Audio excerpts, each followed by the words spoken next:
Woi, Ki. Maaf nih gue ganggu. Kenapa tuh? Lu pernah gak sih, Ki, lihat netizen tuh kompak ngeboikot satu brand yang sama? Pernah. Nah, kali ini tuh kita bakal bahas tentang itu, Ki. Jadi kayak ini tuh bukan cuma tentang drama, Ki, tapi ini tentang budaya digital. Jadi tuh kita semua tuh ikut di dalamnya tentang politik konsumer ini. Mau tahu lu bagaimana kelanjutannya? Gimana? Nah, simak video kali ini, Ki. Oke. Beberapa waktu lalu, dua selebgram Zizi dan juga Jule jadi viral gara-gara ulah mereka. Netizen marah, dan gak cuma marah, tapi ngajak boykot brand-brand yang bekerja sama dengan mereka. Nah, ketika seseorang memutuskan untuk membeli atau tidak membeli suatu produk karena figur publiknya, itu bukan keputusan biasa, itu bagian dari budaya digital dan masuk ke ranah politik konsumsi. Yo, boleh jilbabnya lagi diobrol. Iya, Neng, lihat-lihat dulu, Neng, jilbabnya, Neng. Boleh, Neng? Mas, bagus ya jilbabnya. Bagus banget, Neng, jilbabnya buat pengajian ini. Kok ada foto Jule? Kebetulan dia brand ambasador jilbab kita, Neng. Gak mau mas, saya gak mau. Saya gak mau mas. Neng, jangan dulu, Neng. Saya gak mau, saya gak mau.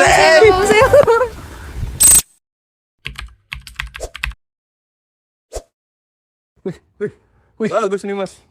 Iya mas, ini raket padel merek Erspo yang kemarin brand ambassador Zize. Bagus kan? Iya. Erspo? Iya, bagus kan? Erspo. Kenapa? Mending gue pakai sapu lidi di rumah gue daripada Erspo. Enggak.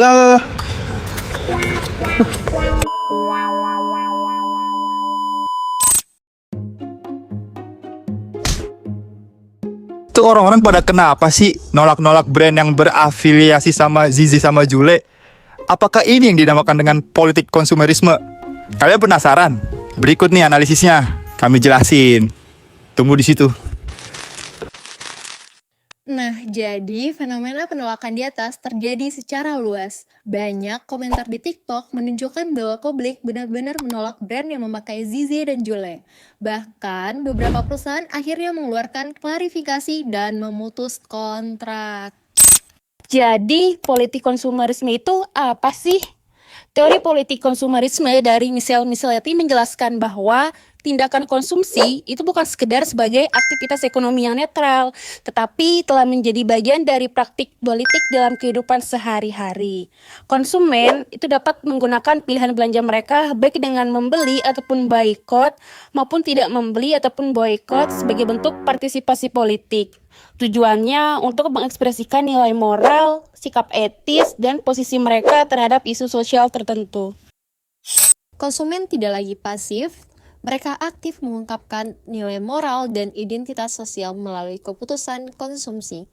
Konsumsi bukan lagi soal kebutuhan, konsumsi jadi cara untuk protes, untuk menunjukkan sikap, dan untuk berpartisipasi dalam budaya.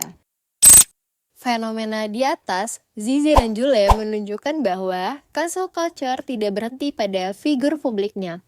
Konsumen menggunakan kekuatan kolektif untuk menekan brand. Brand pun harus menyesuaikan diri dengan nilai moral audiensnya.